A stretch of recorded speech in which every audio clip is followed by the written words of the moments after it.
रहा है, क्योंकि इसमें देखिए कई राजनीतिक दिग्गज जिनके साख दांव पर है। राजनीतिक प्रतिष्ठा इन दिग्गजों की दांव पर लगी हुई है। 20 मई को यूपी की 14 लोकसभा सीटों पर वोटिंग होगी। इसमें देखिए रक्षा मंत्री राजनाथ सिंह, राहुल गांधी, स्मृति ईरानी की प्रतिष्ठा दांव पर लगी हुई है। 20 मई को होने वाले लोकसभा चुनाव के लिए लखनऊ पूर्व विधानसभा और उपचुनाव के लिए भी 4 प्रत्याशी मैदान में हैं।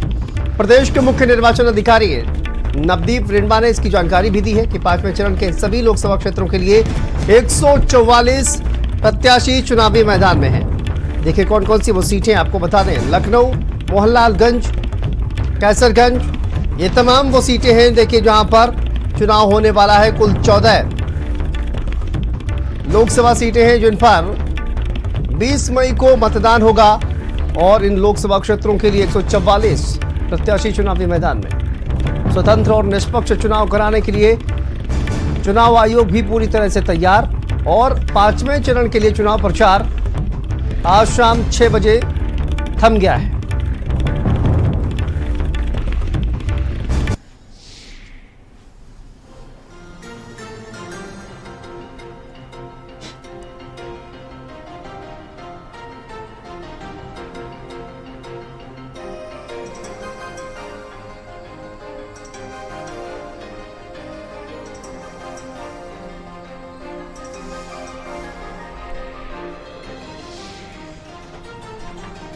तो देखिए 5वें चरण को लेकर 20 मई को मतदान होगा। 14 लोकसभा सीटें हैं। मोहनलालगंज, लखनऊ, रायबरेली, अमेठी, जालौन, झांसी, हमीरपुर, बांदा, ये वो तमाम लोकसभा सीटें हैं जिन पर चुनाव प्रचार थम गया है। फतेहपुर, कौशाम्बी, बाराबंकी, फैजाबाद, कैसरगंज, गोंडा, ये वो तमाम सीटें हैं जिन पर कहा जाए कि चुनाव प्रचार अब थम गया है।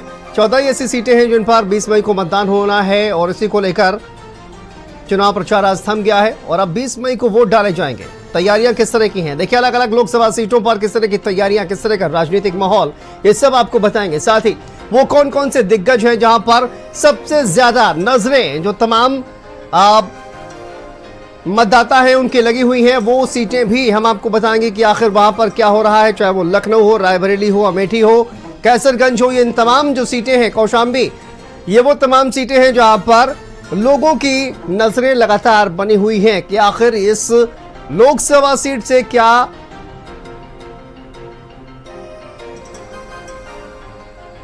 तो देखिए इन लोकसभा सीटों से क्या परिणाम निकलकर सामने आएगा, इस पर सभी की नजरें लगातार बनी हुई हैं। अमेठी, मोहनलालगंज, तो ये वो तमाम सीटें हैं जहां पर देखिए 20 मई को मतदान होगा। उत्तर प्रदेश के 5वें चरण की शुरुआत जो कि 20 मई को होगी। 14 लोकसभा सीटों पर वोट डाले जाएंगे और इसी को लेकर देखिए चुनाव प्रचार भी थम गया है। हमने देखा किस तरह से देखिए लगातार ताबड़तोड़ चुनाव प्रचार किया जा रहा है और देखिए गृह मंत्री अमित शाह के द्वारा रोड शो किया गया, अखिलेश यादव के द्वारा रोड शो किया गया, साथ साथ प्रियंका गांधी के द्वारा भी रोड शो किया गया है और साथ साथ ये तमाम दिग्गज जो है वो अब चुनाव प्रचार थम गया है। बात कर लेते हैं, तमाम सहयोगी हमारे साथ जुड़ गए हैं। सीमा नकवी हमारे साथ जुड़े हुए हैं, संजय हमारे सहयोगी जुड़े गए हैं और नरेंद्र हमारे सहयोगी और कफील भी हमारे साथ जुड़े हुए हैं। सीमा, बताइए क्या कुछ अब तस्वीरें नजर आ रही हैं, राजनीतिक माहौल किस तरह का है और खासकर 6 बजे चुनाव प्रचार अब थम गया है, तैयारियां किस तरह से चल रही हैं, पोलिंग पार्टियों को भी रवाना किया गया होगा। कौशाम्बी में क्या हाल है इस वक्त?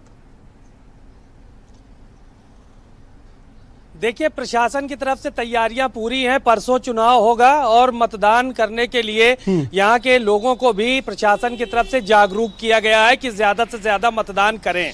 दरअसल कौशाम्बी सीट जो है वो बेहद महत्वपूर्ण सीट है। यहाँ पे डिप्टी सीएम केशव प्रसाद मौर्य का इलाका कहा जाता है और साथ ही साथ यहाँ पर पल्लवी पटेल यहाँ से विधायक हैं, इंद्रजीत सरोज का बेटा यहाँ पे पुष्पेंद्र सरोज चुनाव लड़ रहा है और विनोद सोनकर भारतीय जनता पार्टी से प्रत्याशी हैं। 10 साल से वो यहाँ पर सांसद हैं। तो एक अलग ही माहौल यहाँ पर देखने को मिल रहा है चुनाव का। आज चुनाव प्रचार 5 बजे थम गया। अलग अलग जितने भी नेता थे उन्होंने ताकत लगाई और अलग अलग समीकरण यहाँ बनते बिगड़ते दिखे। अभी 2 दिन पहले की बात है कि राजा भैया ने इस बात का ऐलान कर दिया कि जिसकी मर्जी हो उसको वोट करो। तो आधा आदमी विनोद सोनकर के साथ चला गया, कुछ आदमी पुष्पेंद्र सरोज के साथ चला गया। बहरहाल राजा भैया का इशारा जो है वो पुष्पेंद्र सरोज की तरफ ज्यादा रहा और लोग उनसे ज्यादा जुड़े। बहरहाल कितना असर डाल पाते हैं राजा भैया ये तो बाद में पता चलेगा, लेकिन चुनाव बेहद दिलचस्प है क्योंकि एक तरफ 10 साल से सांसद है विनोद सोनकर वो है, दूसरी तरफ इंद्रजीत सरोज का बेटा यहाँ पर पुष्पेंद्र सरोज चुनावी मैदान में 25 साल का नौजवान है और लंदन से पढ़ाई करके वो यहाँ पर आया है। अखिलेश यादव ने उनको टिकट दिया तो एक 25 साल का होने के नाते भी युवाओं में खाता जोश और खरोश दिख रहा है। तैयारियां प्रशासन की तरफ से मुकम्मल कर ली गई हैं। जातीय समीकरण भी यहाँ पे जो है वो अलग अलग तरह से है। पिछले पासी समाज भी यहाँ पर ज्यादा है, दलित में जाटो समाज भी है, मुस्लिम समाज, पाल समाज, नाई, गोड़, पाल, प्रजापति, बिंद, केवट, जातियों का समीकरण साधने की कोशिश जो है वो तमाम राजनीतिक दल सीमा जाहिर तौर पर कर ही रहे हैं। ठीक है, वापस आते हैं आपके पास। हमारे साथ रोहित जुड़ गए हैं रायबरेली से। रोहित, बताइए क्या कुछ अपडेट सामने आ रही है? आज दिन भर ताबड़तोड़ चुनाव प्रचार भी देखने को मिला है, तमाम दिग्गज रायबरेली पहुंचे हुए थे, अब चुनाव प्रचार थम गया है। इस वक्त क्या तस्वीरें और क्या कुछ अपडेट रायबरेली से सामने आ रही है? जी साथियों, आपको बता दें कि रायबरेली की लोकसभा सीट जो है वो सिर्फ उत्तर प्रदेश नहीं बल्कि देश तक में चर्चा का विषय है, क्योंकि रायबरेली में कांग्रेस के प्रत्याशी राहुल गांधी है, वही दूसरी तरफ भारतीय जनता पार्टी से प्रत्याशी सूबे के मंत्री दिनेश प्रताप सिंह को बनाया गया है। तो कहीं न कहीं दोनों पार्टियों की तरफ जोर आजमाइश की गई है। लगातार प्रचार किया जा रहा था और आज प्रचार का आखिरी दिन था, 5 बजे प्रचार कर चुका है। वही जहां आज कांग्रेस की तरफ से जो रोड शो करना था प्रियंका गांधी को, लेकिन किसी कारणों से रोड शो नहीं हो सका है। तो प्रियंका गांधी लगातार जो महापुरुषों की प्रतिभाएं थी वहां पर जय माल्यार्पण किया, मंदिर पे दर्शन किया, गुरुद्वारे गई और जो अन्य वरिष्ठ कांग्रेसी नेता थे उनसे मुलाकात किया। वही भारतीय जनता पार्टी की तरफ से रोड शो दूसरा भी था, उसमें हेमा मालिनी को आना था लेकिन हेमा मालिनी नहीं आ पाई, जिसके बाद जो है तो पार्टी के जो प्रदेश अध्यक्ष भूपेंद्र चौधरी और अपर्णा यादव समेत अन्य लोग आए थे, उन्होंने जो है रोड शो भी निकाला। तो कहीं न कहीं दोनों पार्टियों ने पूरी ताकत आज झोंक दी थी, क्योंकि चुनाव प्रचार का आज आखिरी दिन है और परसों जो मतदान होना है। तो पूरी तरह से जो है किस तरह से जो मतदाता है उनको अपने पक्ष में किया जा सके, इसको लेकर अभी राजनीतिक पार्टियों ने पूरी जोर आजमाइश की है। उसी के तहत अगर देखा जाए रायबरेली में तो आज कई नेताओं का जमावड़ा रहा है, लेकिन 5 बजे के बाद जब चुनाव प्रचार सभा है तो सड़कों पर सन्नाटा देखा जा रहा है। अब लोगों को जो है बताया गया है कि किस तरह से जो चुनाव की गाइडलाइन है उसको किस तरह से फॉलो करना है। जिला प्रशासन ने सभी राजनीतिक दलों को इसके लिए पहले से ही जो है जानकारी दे रखी थी कि चुनाव आचार संहिता का उल्लंघन नहीं होना चाहिए। उसके तहत भी पूरी तरह से जिला प्रशासन भी अलर्ट है, क्योंकि चुनाव प्रचार थम चुका है। अब जो है 2 रात समय है और अगले दिन वोटिंग होनी है। तो कहीं ना कहीं अब सभी राजनीतिक पार्टियां जो है तैयार से आके कैसे जोड़ तोड़ की राजनीति की जाए, कैसे टेलीफोन के द्वारा लोगों को जोड़ा जाए, किस तरह से कैसे बात की, कैसे कंपेन करने का और अन्य माध्यम निकाला जाए, इसके तहत अब कार्यभार शुरू हो जाएगा। क्योंकि जिस हिसाब से अभी लगातार देखा जा रहा था, तो वो चाहे बात की प्रियंका गांधी वाड्रा की बात की जाए, राहुल गांधी की बात की जाए, अखिलेश यादव की बात की जाए, सोनिया गांधी की बात की जाए, या फिर बात छत्तीसगढ़ के पूर्व मुख्यमंत्री भूपेश बघेल की बात कर ली जाए, कर्नाटक के मुख्यमंत्री की बात कर ली जाए, ऐसे तमाम ऐसे लोग दिग्गज थे जो कांग्रेस के जो प्रत्याशी राहुल गांधी का चुनावी प्रचार करने रायबरेली आए हुए थे।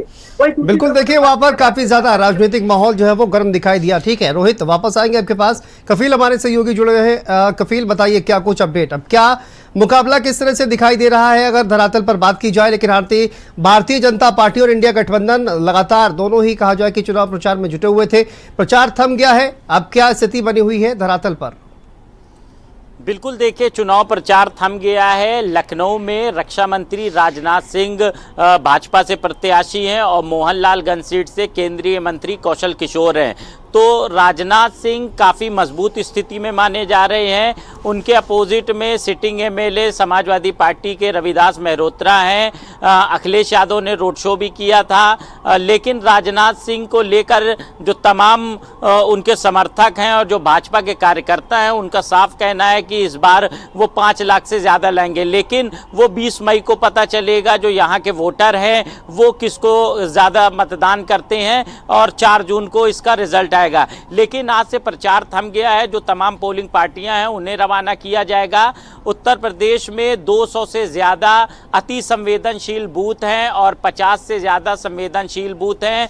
जो तमाम मतदान केंद्र हैं उसको केंद्रीय सुरक्षा बल संभालेगी।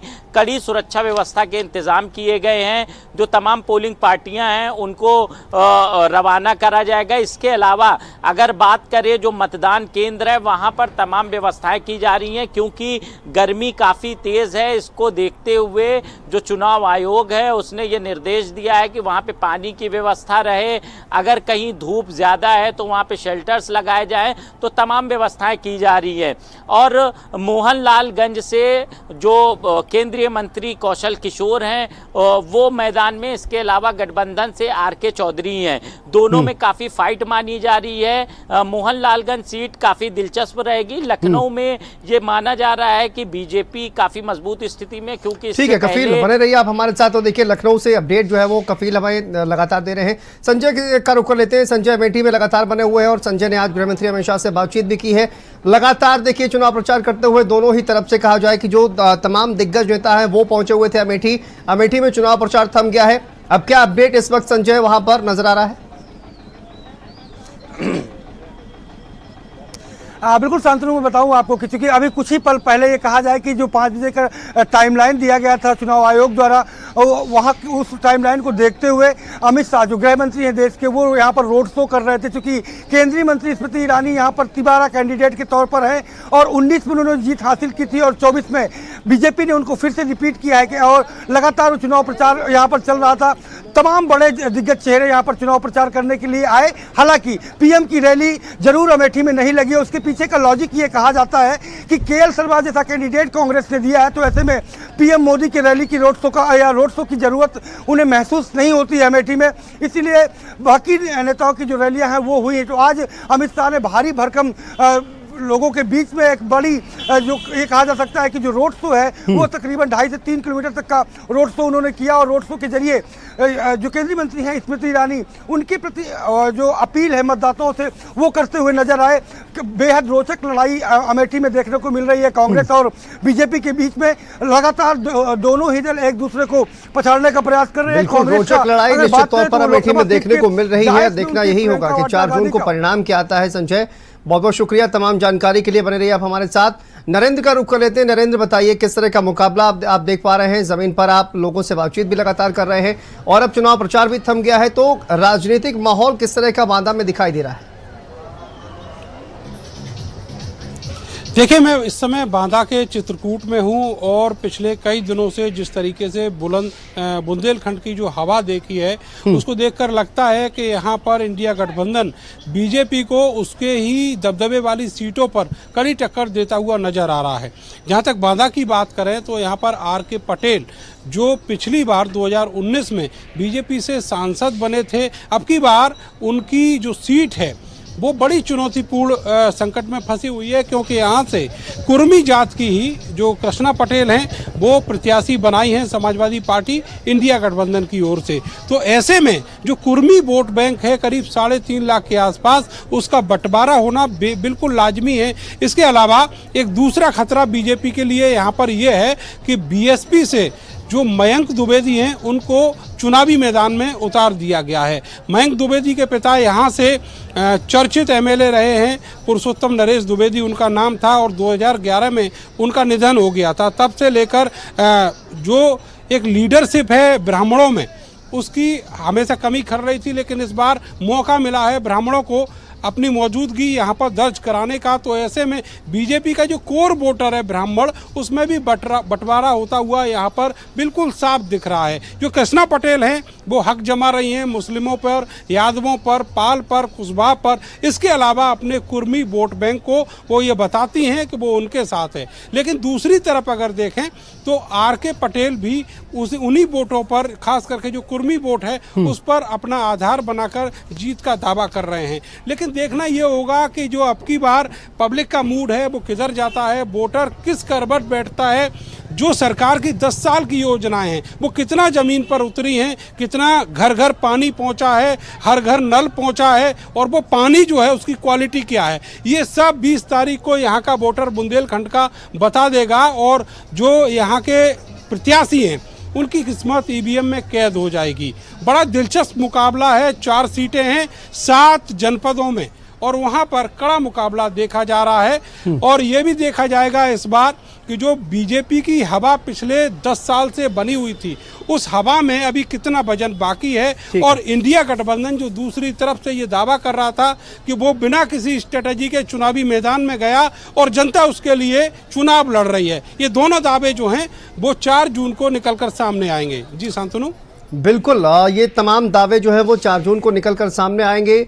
गोंडा का रुख कर लेते हैं। गोंडा से हमारे साथ राजेश, हमारे सहयोगी जुड़ गए हैं। राजेश, बताइए गोंडा में इस वक्त किस तरह का राजनीतिक माहौल जो है वो दिखाई दे रहा है, और लगातार कहा जाए कि तमाम राजनीतिक दल भी चुनाव प्रचार करते हुए नजर आ रहे हैं, लेकिन धरातल पर इस वक्त किस तरह का राजनीतिक माहौल?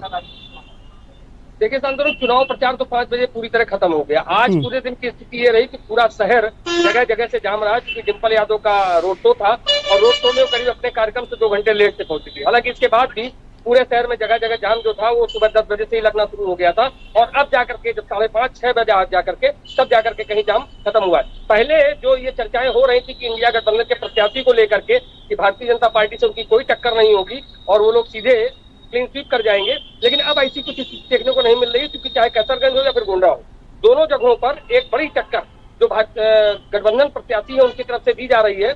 और उसको लेकर के जो तरह तरह के पोस्ट भी कुछ दिनों से वायरल हो रहे थे, सारी चीजें हो रही थी, उसको लेकर के जो मुकदमा दर्ज हुआ, इसके बाद फिर ब्रजभूषण सिंह के जो प्रतिनिधि हैं उन्होंने जाकर के सफाई भी दी। तो अभी तक ये आ गया था कि ब्राह्मण ठाकुर से लड़ाई आ गई। अभी जो कैसरगंज है वहां की बात ये चल रही थी कि कैसरगंज में जो ब्राह्मण वोटर है वो कहीं ज्यादा है, उसको लेकर के जो अभी तक की स्थितियां थी कि ब्रजभूषण सिंह वहां से प्रत्याशी हुआ करते थे, इस बार उनका बेटा प्रत्याशी है और लगातार वो दावे भी कर रहे थे कि 5 लाख से ऊपर वोटों से वो जीतेंगे। और 5 लाख वोट वो कर पाते हैं कि नहीं कर पाते हैं, ये देखने वाली बात होगी, क्योंकि भगत राम मिश्रा जो इंडिया गठबंधन के प्रत्याशी हैं वो भी उनको कड़ी टक्कर देते हुए दिखाई दे रहे हैं। ठीक ऐसा ही माहौल गोंडा में भी है। गोंडा में जो इंडिया गठबंधन के प्रत्याशी हैं श्रेया वर्मा, उनसे बड़ी कड़ी टक्कर मिल रही कीर्तिवर्धन सिंह को। कीर्तिवर्धन सिंह 2 बार के लगातार सांसद हैं इसी गोंडा क्षेत्र से, और इस बार उनकी जो टक्कर है वो बेनी प्रसाद वर्मा की पौत्री से। तो ऐसी स्थिति में जो हवा है वो कितनी कारगर साबित होती दिखाई देती है ये तो 4 जून को पता चलेगा। लेकिन वोटर के मन में क्या है, वोटर बिल्कुल साइलेंट वोटर है। साइलेंट वोटर इस तरह से कि न तो किसी से बोल रहा है, ना ये बता रहा है कि वो किसके बिल्कुल। देखिए वोटर इस बार बेहद साइलेंट दिखाई दे रहा है, और कहा जाए कि बहुत ज्यादा मतदान भी हमें देखने को नहीं मिला है, परसेंटेज भी कम दिखाई दे रहा है। लेकिन सीमाप पर रुख कर लेते हैं एक बार। सीमाप, कहीं ना कहीं राजा भैया का आपने जिस तरह से जिक्र किया है, और पुष्पेंद्र सरोज को भी हमने सुना, उनका एक वीडियो वायरल हो रहा है जिसमें वो खुद ही ये दावा करते हुए नजर आ रहे हैं कि राजा भैया ने उनका समर्थन कर दिया है। हालांकि राजा भैया ने ऑफिशियली ऐसा कुछ भी नहीं कहा। उन्होंने कहा कि जहां पर जिसका मन हो वो वहां पर वोट कर सकता है, हमारा किसी के साथ अलायंस नहीं है। लेकिन इसके बावजूद भी इस तरह के दावे जो है वो किए जा रहे हैं। क्या कुछ इसका परिणाम, क्या रिजल्ट जो है वो जमीन पर नजर आ रहा है, और किस तरह से जनता, मतदाता जो है वो कन्विंस हो रहे हैं? देखिए, राजा भैया ने जब राज्यसभा चुनाव हुआ था तो उस वक्त समाजवादी पार्टी का साथ नहीं दिया था, और समाजवादी पार्टी के कई एमएलए उनके ऊपर आरोप रहा कि वो लेके चले गए भारतीय जनता पार्टी में और वहां पर उन्होंने वोट डलवाया। लेकिन जब अब चुनाव हो रहा है, लोकसभा का चुनाव हो रहा है, तो उस वक्त उन्होंने हाथ खड़े कर दिए और भारतीय जनता पार्टी का दामन छोड़ दिया पूरी तरह से, और इस बात का ऐलान कर दिया कि जिसको जहां समझ में आए वहां पर वोट करे। तो बहरहाल मैसेज साफ है कि भारतीय जनता पार्टी को अगर समर्थन करना होता तो वो खुलकर भारतीय जनता पार्टी का नाम लेते, लेकिन इस बात को कहकर उन्होंने जाहिर है कि अपने जो समर्थक हैं और उनका जो वोटर है उसको एक मैसेज देने की कोशिश की है कि आप लोग इंडिया गठबंधन को वोट करें। इंद्रजीत सरोज भी इस बात को खुले मंचों से अब कह रहे हैं कि राजा भैया ने पुष्पेंद्र सरोज को गोद ले लिया, उन्होंने ठेका लिया है कि हम 2.5 लाख वोट आपको दिलाएंगे प्रतापगढ़ और कुंडा की जो भी विधानसभा वहां पर आती हैं। तो जाहिर है कि एक ये मैसेज साफ है कि राजा भैया के जाने से एक चुनाव का जो माहौल है वो यहाँ पर बदला है। इंद्रजीत सरोज खुद कद्दावर नेता हैं, यहाँ से मेहनत कर रहे हैं लगातार, एमएलए हैं, चुनाव लड़ाने का काम कर रहे हैं बेटे को। और तीसरी चर्चा यहाँ पर सबसे ज़्यादा ये है कि पुष्पेंद्र सरोज नवयुवक हैं, 25 साल का लड़का मैदान में है और लंदन से पढ़ लिख कर वो वापस आया है, तो उसका विजन एक अलग होगा। तो जाहिर है कि ये भी एक मुद्दे कहीं ना कहीं जो है वो यहाँ के लोगों के बीच में देखने को मिल रहे हैं। बड़े नेता भी यहाँ पर तमाम आए, चुनाव प्रचार किया उन्होंने और अपने अपने प्रत्याशियों के पक्ष में वोट मांगा। लेकिन जो चुनाव है वो यहाँ पर एक तरफा नहीं कहा जा सकता है कि कोई भी एक तरफा यहाँ पर चुनाव जीत रहा है। यहाँ भी चुनाव काफी पेचीदा है, काफी पेच है चुनाव में, और जनता 20 तारीख को इस मतदान करके बताएगी। बिल्कुल, ये कहा जा सकता है सीमा कि पिछले 4 चरण में जिस तरह से हमने देखा कि जनता जो है वो कहीं ना कहीं स्पष्ट नहीं हो पा रहा है कि आखिर कौन जो है वो किसकी लहर चल रही है, किसकी हवा चल रही है, ये मतदाता इस बार कहा जाए कि स्पष्ट नहीं कर पा रहा है। नरेंद्र का एक बार रुख कर लेते हैं। नरेंद्र, जहां पर आप मौजूद हैं, इस पूरे रीजन की अगर बात की जाए तो भारतीय जनता पार्टी के द्वारा ये लगातार कहा जा रहा है देखिए हर घर नल से जल जो है वो लगातार पहुंचाया गया है। इसका धरातल पर कितना असर दिखाई दे रहा है लोगों का, इस पर क्या कुछ कहना है? शांतनु, मैं आपको पूरे बुंदेलखंड रीजन के बारे में बताऊंगा कि वहां पर सरकार ने कितना काम किया और अभी कितना काम होना बाकी है। पहले तो ये समझ लीजिए कि जिस तरीके से प्रधानमंत्री अमित शाह और मुख्यमंत्री योगी आदित्यनाथ और जितने भी बीजेपी के स्टार प्रचारक हैं उन्होंने बुंदेलखंड में अब की बार प्रचार किया है, इतना वो कभी नहीं आए। उसकी वजह केवल यही है कि जो जनता के लिए योजनाएं सरकार ने चलाई थी वो उसके दरवाजे तक नहीं पहुंची। अगर केवल हर घर जल की बात करें तो स्थिति यह है कि बहुत सारे जिले ऐसे हैं जहां पर 10% भी काम पूरा नहीं हुआ है। जहां पर पाइप डाल दिए गए हैं वहां टंकियां नहीं लगी हैं, और जहां टंकियां लगी हैं उनमें जो पानी आ रहा है वो पानी ऐसा है कि आप उसको पीना तो दूर सूंघना भी नहीं चाहेंगे। तो मैंने बहुत सारे गांव देखे हैं वहां पर इसी तरह की स्थिति है, जहां टंकियों में न तो प्रेशर है न पानी है, और पानी है भी तो वो दुर्गंध भरा हुआ पानी है। तो समझ सकते हैं कि वो पानी किस इस्तेमाल में लोगों की आएगा। टंकियां ऐसे लगाई गई हैं जैसे कि उनको चलते में जैसे कोई हाथ मारकर चले जाए तो वो जमीन पर आ जाए। तो बहुत सारी समस्याएं लोगों की अभी तक बाकी हैं। दूसरी एक सबसे बड़ी समस्या यहाँ पर है बेरोजगारी की। बुंदेलखंड का युवा दिल्ली, एनसीआर और दूसरे राज्यों में जाकर रोजगार खोज रहा है, और यहाँ पर 10 साल में सरकार उनको रोजगार के लिए कोई इंतजाम नहीं कर पाई है। तीसरी एक सबसे बड़ी समस्या यहाँ पर किसानों से जुड़ी हुई है।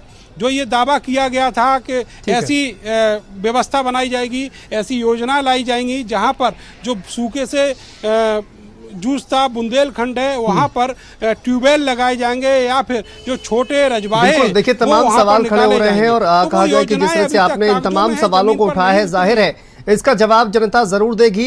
वक्त की कमी है, वहां पे के साथ आपको रोकना चाहूंगा नरेंद्र, लेकिन हमारे साथ एसएस झा भी जुड़ गए हैं झांसी से, उनका भी एक बार रुख कर लेते हैं। एसएस झा, बताइए क्या कुछ तस्वीरें अब नजर आ रही हैं और किस तरह का राजनीतिक माहौल, किस दल की तरफ से जोरदार चुनाव प्रचार किया गया है, प्रचार थम गया है, अब इस वक्त झांसी में बात की जाए तो किस तरह का राजनीतिक माहौल वहां पर दिखाई दे रहा है? मुझे प्रचार प्रसार थम गया था। तमाम जो बाइक रैली निकाली गई थी कांग्रेस गठबंधन की ओर से, तमाम जो प्रत्याशी हैं वो अपने प्रचार प्रसार में लगे हुए थे। लेकिन झांसी की बात करें तो झांसी में अब की बार में इंडिया गठबंधन का जो तमाम जो प्रचार प्रसार देखा जा रहा है वो काबिले तारीफ है। और सही बात माने तो अब की बार में कांग्रेस जोर शोर से चुनाव लड़ रही है। तमाम ऐसे गांव हैं, तमाम लोगों में जहां तो चर्चा का विषय बना हुआ है। भाजपा की बात करें तो भाजपा के प्रत्याशी जो अनुराग शर्मा है उनका एक ही बहाना है, लोगों से बात नहीं के, लोगों से मिलते नहीं है।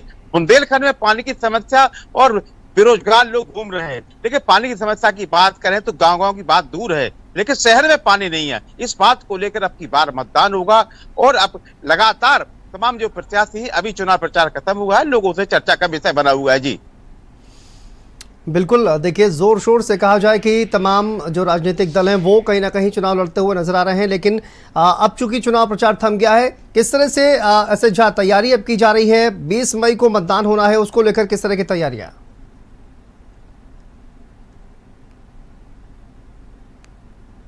तैयारी है, और कल यहाँ से पोलिंग पार्टी यहाँ से रवाना होंगी। लेकिन जो प्रत्याशी हैं अलग अलग अपने अपने खुफिया लोगों के साथ अपने अपने लोगों से मेल मिलाप कर रहे हैं।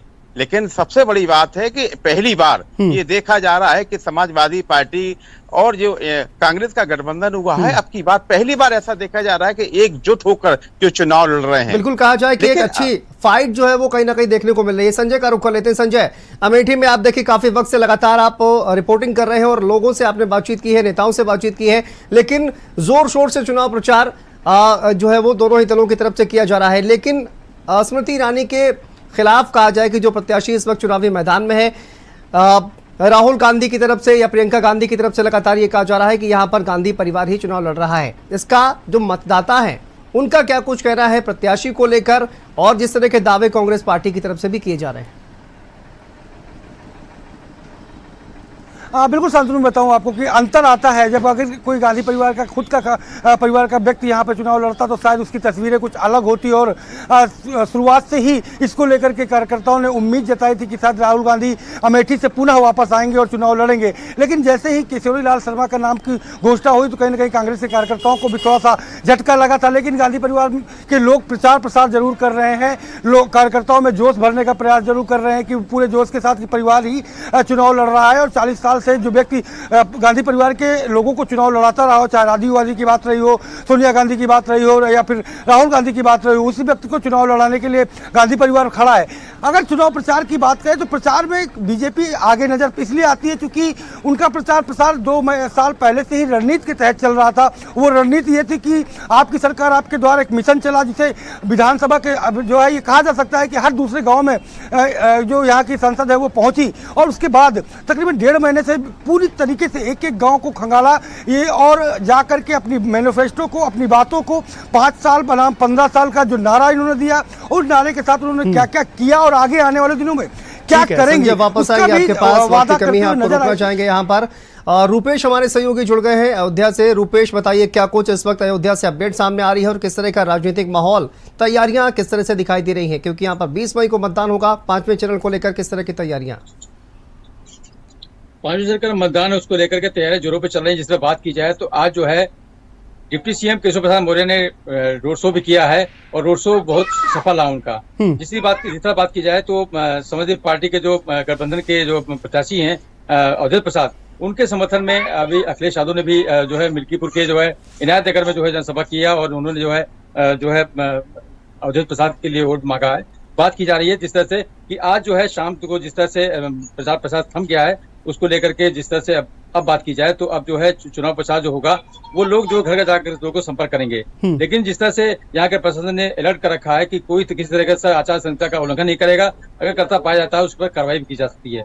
तो जिस तरह से अयोध्या में बात की जाए तो जो बसपा ने जो है अपने पंडित कैंडिडेट को यहाँ उतारा है, लगभग बात की जा सकती है कि इस पे जो है कि जिस तरह से कैंडिडेट उतारा है उसको लेकर के जो है एक चर्चा का विषय बना हुआ है। लेकिन जो है जो कांटे की लड़ाई है वो सपा और भाजपा में है। तो जिस तरह से यहाँ पर जो है जिस तरह से समाजवादी पार्टी के जो किया है, जो आपके यहाँ के राष्ट्रीय अध्यक्ष हैं अखिलेश यादव 2 बार यहाँ जनसभा करने आ चुके हैं और लोगों से अपील भी कर चुके हैं कि अवधेश प्रसाद को ही वोट देकर विजय बनाया जाए। चलिए ठीक है रूपेश, बहुत बहुत शुक्रिया, आप सभी का बहुत बहुत शुक्रिया इस तमाम जानकारी के लिए, अपडेट के लिए। तो देखिए 5वें चरण का चुनाव कहा जाए 20 मई को मतदान होगा, लोकसभा की 14 सीटों पर 5वें चरण में वोटिंग होगी, और इसी को लेकर तमाम तरह की तैयारियां, जमीन पर राजनीतिक माहौल किस तरह का है, तैयारियां जो है वो किस तरह की जा रही हैं, इसी को लेकर लगातार हमारे जो तमाम सहयोगी आपसे जुड़े हुए थे, और वहां पर धरातल पर किस तरह की तस्वीरें, किस तरह के समीकरण बनते हुए दिखाई दे रहे हैं, ये भी आपको लगातार जानकारी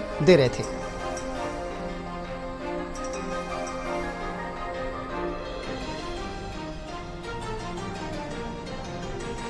तो देखिए 5वें चरण में 20 मई को वोटिंग होगी, लोकसभा की 14 सीटों पर वोटिंग होगी, और इसी को लेकर लगातार चुनाव प्रचार चल रहा था। आज चुनाव प्रचार पर ब्रेक लग गया है, शाम 6 बजे चुनाव प्रचार थम गया है, और अब देखिए डोर टू डोर कैंपेनिंग की शुरुआत होगी। लगातार लोग जो है वो लगातार आपने देखा किस तरह से रोड शो किया जा रहा था।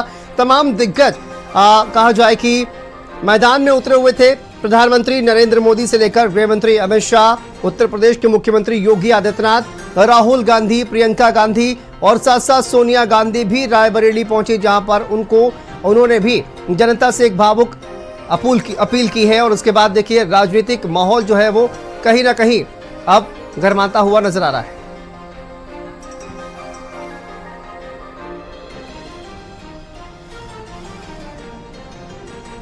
चलिए यहां पर रुकते हैं।